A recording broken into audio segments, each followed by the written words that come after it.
in a great little spot here, as we can see plenty of actual duns, which is the mayfly. So he'll float down with his wings. He's lived as a nymph under a rock for 2 years, swum to the surface, broken out. He'll put his wings out through the surface and he'll look like a little sailing boat. He needs those wings to dry before he can fly away. And then he'll change to a spinner, live for a day, and then she's all over. But from a fishing point of view, this is when it gets exciting, because the fish, just like this one just up above here, is rising pretty furiously because he knows this isn't going to last. So I've got to get this fly in front of him before he realises I'm here.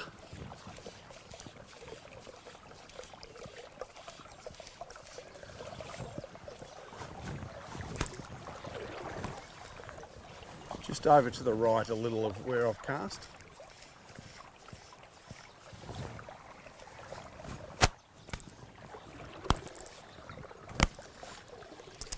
It's around about where he was.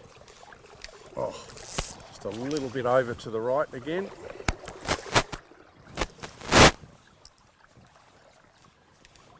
Come on, mate, help us out a bit. Ooh, no. They will move around at times, like this one.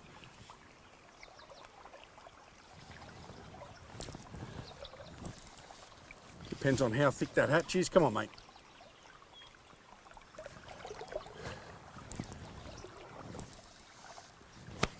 Right in front of it. Come on. Oh!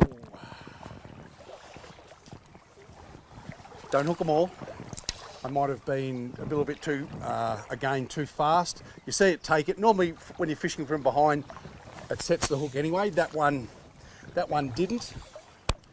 Because I should have waited till he's gone down again before you hook him. But anyway, you don't catch every single one.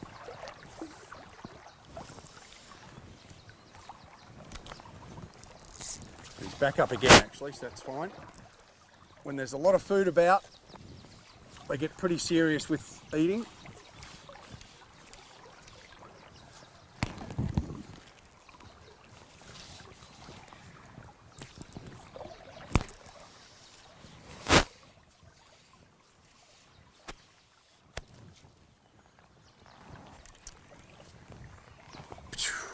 Might have buggered that one.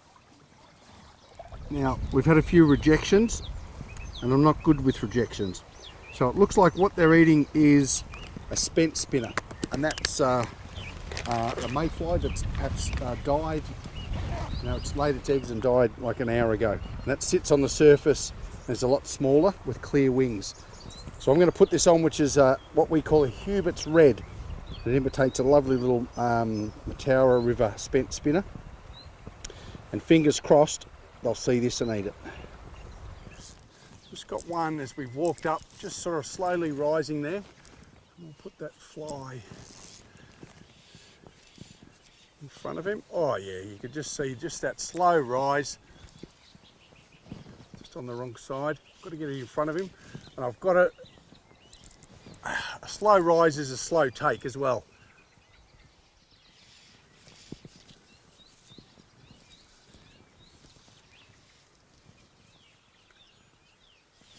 It's twice he's come up and looked at it and refused to eat it. So that's him coming up and there's something wrong with it. I'll give it one more go, but I suspect with a lot of these,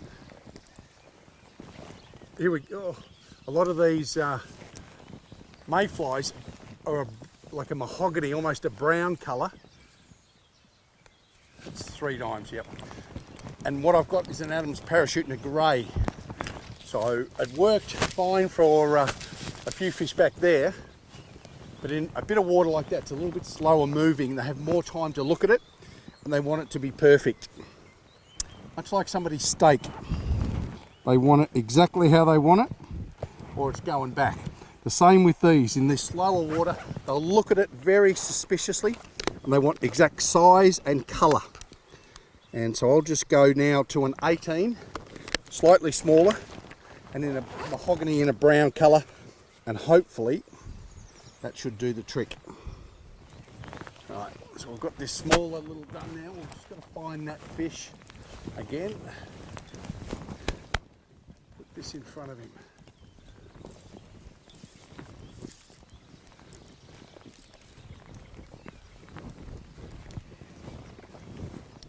And quite often in slower water, because the food's not getting brought to them so fast, they'll move up current or even down as well, because they can cover more water while the food's there and waiting.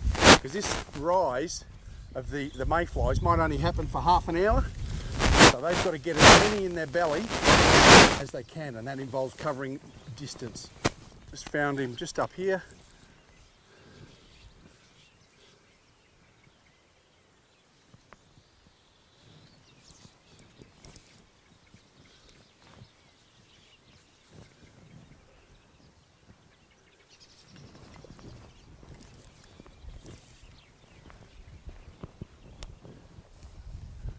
Moved. Oh, there's another one up here though that I can see feeding.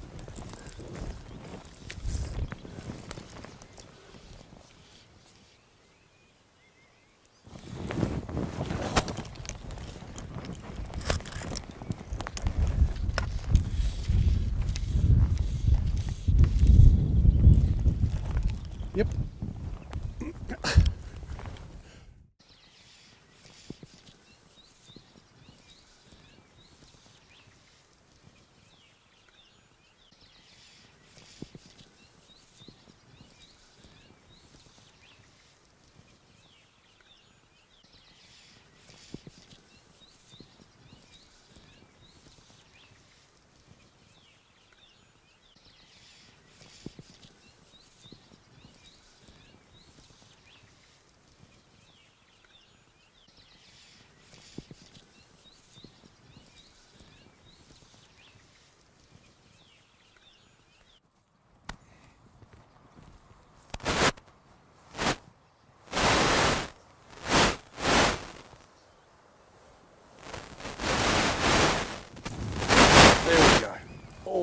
Nice little one there. Here we go. You could just spot him there in that little ripple.